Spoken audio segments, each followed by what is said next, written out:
right, man. Torture Talk. Like, share, subscribe to the page. Hit the thumbs up button if you like the content. So look, public service announcement. Don't be Cash Apping me requesting money. Don't do that. You know what I'm saying? Don't do it. I ain't got no money. I'm broke, nigga. Trust and believe that. I ain't got no money. So don't be Cash Apping requesting money. You know what I'm saying?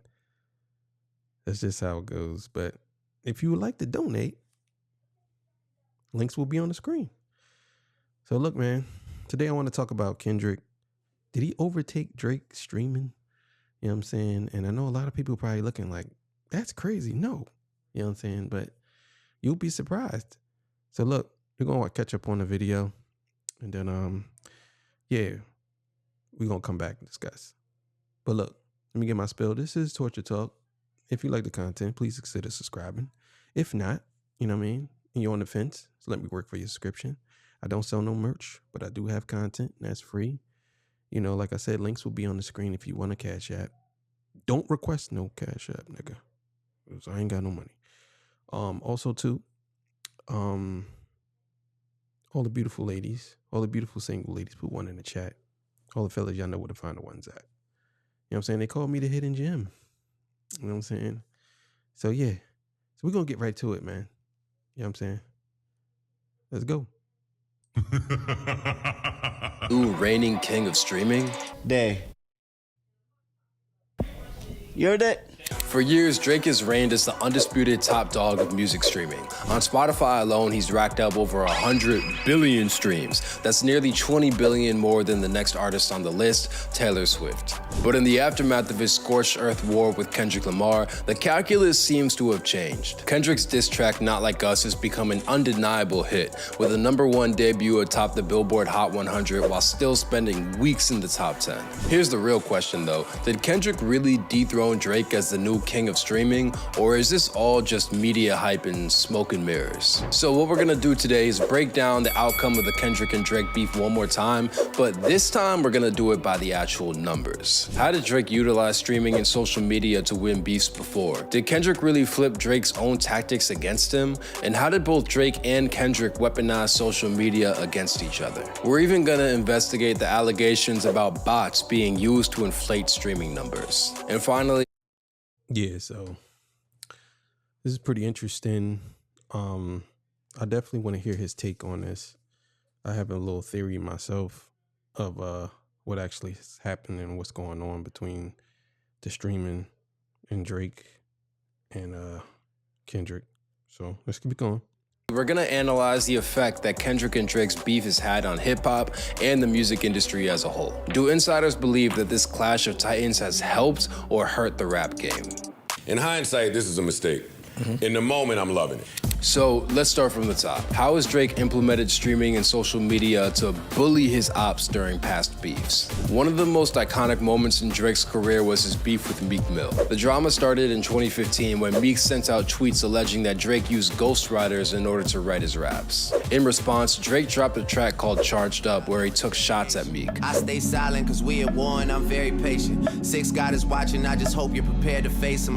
When Meek failed to drop a timely response, Drake doubled down and released back-to-back just 4 days later. While Charged Up was pretty subdued when it came to tone and content, back-to-back was the exact opposite. The song trashed Meek Mill, mocking him for opening for his... Yeah. He did get Meek out of here, I ain't gonna lie. Back-to-back was epic. Then girlfriend Nicki Minaj on her tour. Is that a world tour or your girl's tour? And for tweeting at Drake instead of rapping. Trigger fingers turn to Twitter fingers. Yeah, you getting body by singing, nigga. Just a day later, Meek dropped his own diss. Man. Meek could have he could have beat Drake. He could have. He's a good battle rapper. He could have beat Drake. But I just think that I don't know. I just think he let the pressure get to him, but he definitely could have beat him. I think what he should have did was, to be honest with you, he should have been like, "Is that your raps or somebody else raps?" He should have just stuck with that. You know what I'm saying? Because he said, is that your girl tour? Is your world tour? Is your world tour? Is your girl tour? I'd be like, is that your raps or somebody else raps? That would have been my rebuttal. You know what I'm saying? Yeah, he definitely could have beat him. Track called Wanna Know, but instead of fans focusing on the song's content, it looked more like Drake had bullied Meek into finally releasing music. Fans took to Twitter to create hundreds of memes about Drake absolutely dunking on Meek Mill. By utilizing social media, Back to Back completely commanded the narrative around Drake and Meek's beef by painting Meek as jealous and petty. Drake even used Back to Back to preview his coming moves, rapping, "I got the fest in 5 days," obviously referring to his annual music festival in Toronto, OVO Fest. When Drake performed back-to-back at OVO Fest 5 days after dropping it, footage went viral of Drake rapping while playing those very same fan-made memes on the screen behind him. Plus the release of back-to-back. Yeah. I think that this is where I think the ripple effect, the riff between Nicki and Drake started was right there. Because not only was he embarrassing her boyfriend, he was also embarrassing her too. You know what I'm saying? But they were supposed to be on the same label. And it just looks funny, you know what I'm saying, that you would do that to a label mate's mate. Label mate's, significant other. So keep it going. Was enhanced by plenty of Easter eggs for diehard fans. The song's cover art was an image of the crowd at Game 6 for the 1993 World Series when Toronto Blue Jays player Joe Carter hit a series-winning home run against the Philadelphia Phillies. Toronto is, of course, Drake's hometown, and Philadelphia is where Meek is from. The song dropped on July 29th of 2015, the same day that the Blue Jays played Philly again, and Toronto beat Philly in that game as well. Back to Back was a major commercial success. The song peaked at number 21 on the Billboard Hot 100, which was actually really rare for diss tracks. Legendary diss songs like Tupac's Hit 'Em Up or Ice Cube's No Vaseline were culturally notorious, but they never charted as commercially successful singles. By going viral in the social media era, And that's exactly why I say that those songs, even though they were legendary, they wasn't the greatest diss songs of all time. You know what I'm saying? But I definitely want to touch on some things at the end of this video because I have some things to say about Drake's losses and battles. So let's go. Back was a whole different beast. Back to Back was even Grammy nominated for the best rap performance. The amount of success and calculation behind Back to Back, from its Grammy nom to its chart performance to the Easter eggs and how viral the song became, it gave Drake a reputation as a savvy hitmaker who could win a beef by dropping a blockbuster, culturally ubiquitous diss track. It also showed fans that Drake was an absolute master when it came to maximizing the streaming era's nuances for a blowout win. But when it came time for Kendrick Lamar to square up against Drake, he used those exact same tactics against him. But when you just look at how this all unfolded, I mean, it just looked like Drake stepped into a battle he was not ready for. The first big chess move Kendrick made was dissing Drake on an unmistakable hit record. Future and Metro Boomin's Like That wasn't even intended to be an official single, but Kendrick's surprise feature not only kicked the beef with Drake into high gear, but also turned the song into a smash hit. It debuted. Definitely. People say that the beef started with first-person shooter. Some people say the beef started with Like That. I say the beef started with first-person shooter, but I think that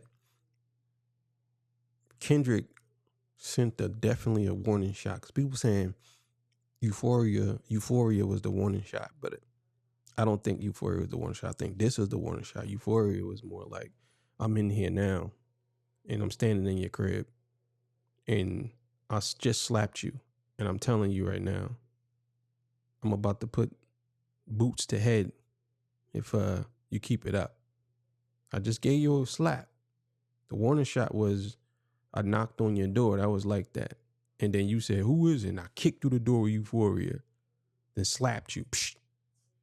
Keep your mouth shut, because if not, I'm going to kick you in your head. at #1 on the Billboard Hot 100, racking up 60 million streams in just a week. Right away, Kendrick outdid the chart success of Back to Back with a single move. Kendrick continued to use Drake's play. Yo, that's crazy. That's crazy. In one single move. This is why I say, man, if Kendrick was to drop consistently like Drake, Drake would be done. Because he has better quality music. If he consistently dropped like Drake, he'd be done. Drake would be done. Because look, he dropped one song that in 2 days, 3 days time, 4 days time, it lapped back to back. Unbelievable, man. Against them throughout the beef.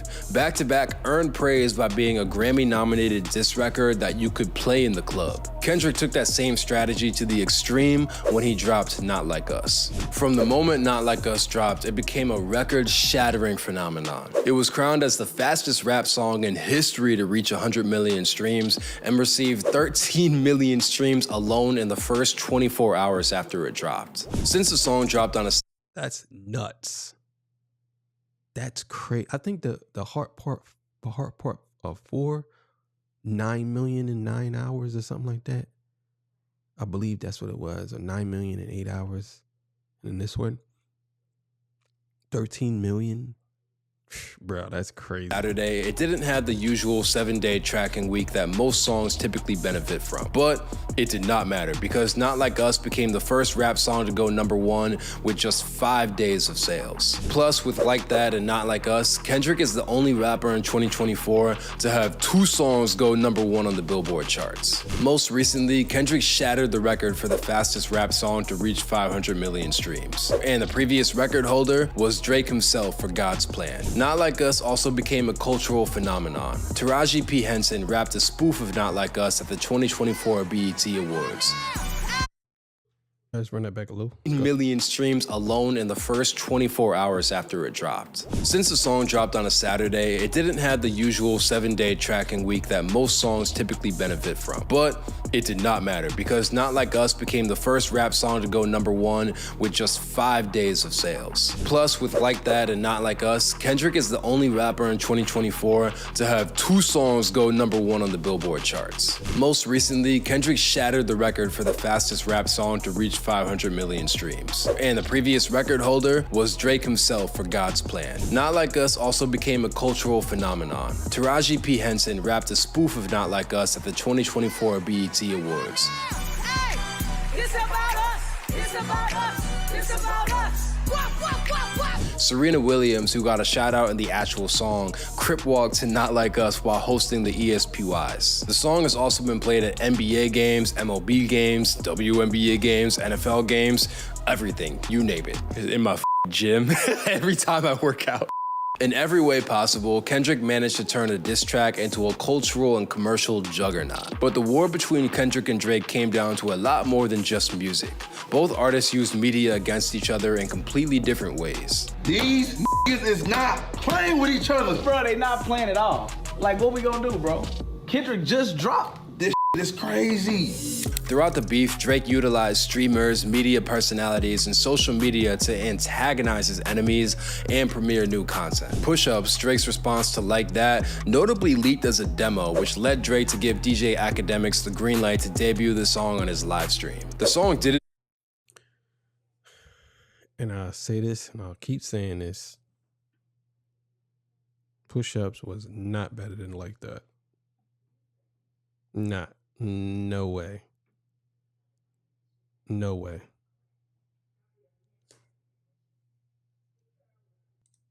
Didn't even receive an official release until a week later. Drake also leveraged his relationships with popular streamers and podcasters like Kai Cenat and Joe Budden. Drake gave Kai Cenat a heads up before he released his diss Family Matters, telling him to stay on stream so he could give his reaction as the song dropped. Joe Budden claims that... Yeah, I remember that. Like that was so long ago. Literally like 3-4 months ago, but I remember that. And everybody was waiting. Everybody was waiting. That probably was the most intense week of hip hop ever. I don't think nobody captured hip hop the way these two dudes did at that point in time. That was like catching lightning in a bottle. You never probably get that again.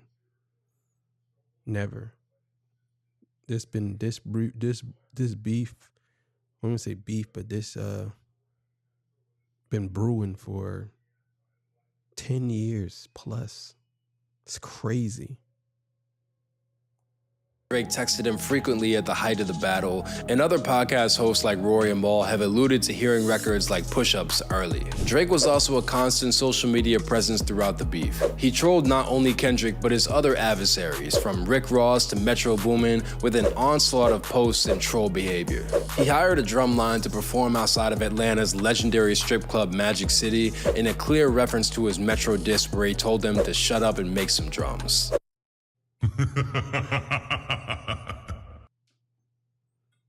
And academics got the nerve to say Nicki Minaj is petty. You know what I'm saying? I think when Drake does petty things, people they celebrate it like it's something magnificent. It's like, come on, bro. Drake even posted up pictures of Kendrick's manager, Anthony Saleh, with captions trying to poke Kendrick into responding. On the other hand, Kendrick operated entirely in stealth mode. He gave zero clues as to his plans and movements and didn't supply any additional commentary. Throughout the beef, Kendrick's only interactions on social media was just him posting links to his new music. While Drake's approach relied on appearing ever-present and hyper-aware to his fans, Kendrick's tactics were about letting the music speak over social media posts or industry relationships. Kendrick, however, did nurture his connection. That should tell you a lot about the dynamic between the two. This dude didn't release nothing but music. That was it. He didn't troll. He didn't post no memes. None of that. That shows you the dynamic between the two. It's crazy. It's crazy. To the reaction community in a really interesting way. Kendrick and his label, PG Lang, waived copyright on his diss tracks as they dropped, which allowed different streamers to monetize the content as they reacted to the lyrics in real time. Not only did it lead to a ton of viral moments for well-known personalities like Kai Cenat or RDC World, but it also meant that a lot of reactors actually got paid for their videos. Multiple reactors even thanked Kendrick publicly for contributing to them getting life-changing money for their videos. There really couldn't have been a... Yeah, that's crazy. It's crazy. I'm still monetized off of that. I ain't getting no life-changing money, but I got something. But yeah, that's crazy. I don't think no artist in the history of music has ever done that. At least I don't know. Maybe if y'all know, let me know in the comments. But I don't know no artist that has ever said, you know what, nah, y'all can make money off of this. I'm going to make money regardless, but y'all can make money off of it too. You know what I'm saying? And honestly, I don't see why the record labels have a problem with that. It's not as if they're not making the money, because they're making money off of, this is how you know these record labels are greedy, right? They're making money off of you reacting to the music, right? But at the same time, they don't want you to make no money off of you reacting to the music. It's not as if you're not spreading awareness. Because let's say, for example, Not Like Us, right? Not Like Us. Millions of people have heard the song. So you got millions of people reacting to the song. That means millions of people are letting their fans hear the song, which means it's going to drive more people to you anyway, right? The record labels don't want you to make money off of something, even though they're getting free exposure from you to make them more money. If that makes sense. It's crazy to me. But let's keep it going. Darker divide between how Kendrick and Drake handled the media ground game here. But as the dust settled, a troubling new allegation surfaced about the use of bots to gain artificial streams. Let's say this is true. Can you replicate or duplicate the impact of Not Like Us for the culture? In the last couple years, so-called bots have proliferated in a way for artists to juice their streaming numbers. They're actually software programs that loop songs, making artists seem more popular and successful than they really are. Of course, botting would also be similar to committing fraud. An anonymous guest who goes by the name Epic appeared on DJ Academic's show where he claimed that Kendrick's team directly paid him to boost streams of Kendrick's music. So, okay, a label or an artist hits me up. They say, hey, we're doing a release this day. We want this many plays, and we want it to happen this fast. Epic alluded. More and more I think about it, the more and more I know Drake was behind that. That's so crazy, man. It's crazy that you would do something like that. Send some dude out and then act as if you had nothing to do with it. Drake is really a devious nigga, man. Like, he really is. I don't know why people don't see this. He's really messed up. He's really messed up.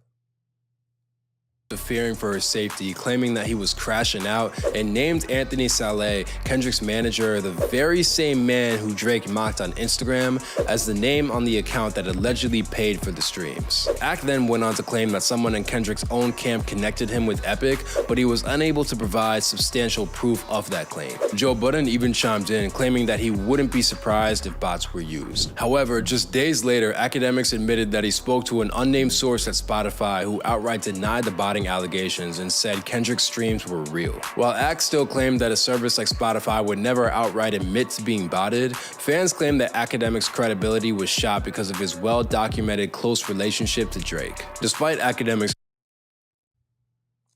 But here's the thing. Academics, he knew. And he said some things that was kind of off the wall. But he said that they would never tell him, but then in one of his streams, he said that they admitted, I believe, no, it wasn't Academics, it was the guy Epic. He admitted that Spotify, if they find out that somebody's using bots, they would either block the song or they would throttle the song or you know, slow the song down or something like that, he said. But basically, that's what he was saying. So it's crazy to me that he would say, oh, well, they would never admit it. But when the guy Epic said that they will admit it. So let's keep it going. Claims the huge success of Kendrick's Drake disses, including Not Like Us, definitely throws cold water on the idea that these streams were all paid for. But when you break down the numbers, who really won the streaming war? So the ability to drop that track, have it listened to, and have the world kind of respond is something that has not necessarily been the case in hip-hop history. Before the beef really popped off, Kendrick's monthly Spotify listeners averaged around 52 million. Drake, on the other hand, was averaging about 85 million a month. Drake's latest album, 2013's For All the Dogs, was sitting at number 17 on the Billboard charts as of last February. Meanwhile, Kendrick had 3 different albums from years ago that were still mainstays on the Billboard charts. Damn from 2017, Mr. Morale from 2022, and Good Kid, Mad City from way back in 2012 were still in rotation. But by the time the smoke settled, things had changed drastically. All of Kendrick's albums shot up on the Billboard charts, with Damn clocking at 18, Good Kid, Mad City climbing to 23, Mr. Morale at 55, and Kendrick's To Pimp a Butterfly re-entering the charts at 109. Not only that, but Kendrick's monthly listeners on Spotify jumped by over 20 million. As far as chart placements go, Kendrick landed 2 #1 records with Not Like Us and Like That. Meanwhile, Euphoria peaked at number 3 in the Hot 100, while competing with other Kendrick songs including Not Like Us and Meet the Grams, which peaked at number 12. Drake's Family Matters peaked at number 7 on the Hot 100, while Push-Ups reached number 17. And as far as YouTube plays go, Drake's music video for Family Matters reached 28 million views, while Not Like Us notched 61 million plays on YouTube while being featured in over 1 million TikTok videos. It's a lot of... So it's actually higher than that now. I don't know when this video was made, but it's much higher than that now. And Push-Ups, I believe, is only like 35 million or something like that, or 30 or 32. And Not Like Us, yeah, it's over 100 million views. It's crazy. TikToks. When you really break those numbers down, it's clear that Kendrick's feud with Drake significantly boosted his streaming numbers, catapulting him to a much higher monthly listener count on Spotify. And while Drake's streams did slightly decline, he still clearly has many loyal fans and listeners, because he's still sitting pretty at a whopping 80 million monthly listeners. So while Kendrick did win the streaming battle when you compare diss records, Drake is still very much a force to be reckoned with when you look at the bigger picture. And speaking of the bigger picture, what did this battle mean for hip-hop as a whole? Now, when the dust settles, all we're left with is file and wife beater allegations. It's unmistakable that the Kendrick and Drake beef did huge numbers. Guy, yo. I don't see how anybody listens to Charlamagne. Like, I really don't see how. He's such a walking contradiction. Like, I don't see how anybody listens to him. But anyway, let's keep it going. For streaming and put a spotlight on hip-hop as a whole. For Kendrick Lamar in particular, the battle with Drake boosted sales of his entire back catalog. It also gave him an opportunity to spotlight in the regional rap scene in LA during his historic pop-out concert last month. Overall, it led to an increased attention on a whole range of live streamers, reaction YouTubers, podcast hosts, and other media figures who leveraged their proximity to the beef for extra views and clicks. It also made major money for streaming platforms like Spotify, Tidal, Apple Music, and YouTube. But the battle has not been without its controversy. When Vince Staples was asked about his thoughts on the Drake-Kendrick beef, he said that the real winner in all this was Universal Music Group, who distributes both Drake and Kendrick's music. Vince went on to criticize the firing of long-established hip-hop executives in recent months, and even implied the battle was a distraction for how music payouts through streaming has led to a diminished industry. Meanwhile, news publications... Well, he don't have no evidence of that. Like, you can't just make a broad statement like that. Like, you have to have some significant evidence. You can't just say, well, this is they really trying to cover it up because they're trying to make more money. Listen, we know the music industry. We know what they've been doing. It's nothing new. This is nothing new. Don't act as if like they didn't figure this out. This is nothing new. Some other dude tried to tell me that. Say, oh, well, the real winners is the record industry. They're the ones making all the money. Yeah, obviously they making money because they own the stuff, but don't act as if like us as the consumer didn't win either. You know what I'm saying? We won somehow and they won somehow. They made money too. They didn't make as much money as probably what they would like, but it wasn't no losers in this. You know what I'm saying? Again, it goes back to what I said about the crumbs versus the entire cake. You know what I'm saying? Until we decide that we're going to change everything or become the ones that own the bakery, then we're just going to always accept the crumbs. Like The Guardian and Slate criticized the beef for going too far, characterizing the Kendrick-Drake battle as ugly, and even implying that the only people really benefiting are the record label owners. But with the music video for Not Like Us raking in 50 million views in just a week, it's clear that the streaming wars are far from over. And with new music on the horizon, Kendrick and Drake are going to be battling for supremacy for a very, very long time. Yeah, man, make sure you go subscribe to his channel. It's called Rap Lore. Very good editing, very good channel, man. I like how he did all that. But yeah, I wanted to speak about this whole thing here, man. So Drake 80 million, I believe Kendrick 70 million listeners or something like that. But this just shows you the dynamic of, and this is how you can tell what's botted and what's not, right? If Kendrick it's either one or two things. If Kendrick is putting out music and his music is getting more views than Drake's music now, not to pass, talking about now. If his music is getting more views than Drake music now, and he has less listeners, that's either one or two things. It's either he has people on repeat, they constantly repeating and listening over and over again. While it's Drake, he has more subscribers and he has less views, which is weird to me. Either people just click on it and they don't like it and word of mouth spreads and they say, wow, I don't like that song. And people, you know how they are. My boy said the song was trash. And then, did you hear it? No. My boy said it was trash. I ain't listening to that because they go off other people. So, but I want to talk about the battles. So Drake won one battle. And the battle he won was the one with Meek Mill. He lost the Common battle. You know what I'm saying? He lost that battle. He lost the battle to, who else did Drake battle? Oh, Pusha T. He clearly lost that. He lost the battle to Joe Buttons. I know a lot of people disagree. Oh. I don't see how y'all say he won the battle against Joe Buttons when he said one line and Joe Buttons took his head off. And then he also lost the battle to Kendrick Lamar. You know what I'm saying? So I think that he's, 1-4? You know what I'm saying? He ain't beat nobody. So, but again, I know it goes off of how many people he got listening to his music. He has loyal fans, but a lot of those fans are just subscribers, and they subscribe and they're a listener to his music. Doesn't necessarily mean that they actually like the music. They could just like him, or they could just like some of the music, and then whatever comes across. Like I said, I was with these girls, and they said, "Put on a Drake," and I put on a Drake, and they wanted to hear. They was like, "Oh, just play anything," and they say, "No, don't play that. No, not that. No, I don't like that. No, I don't like that. No, I don't like that.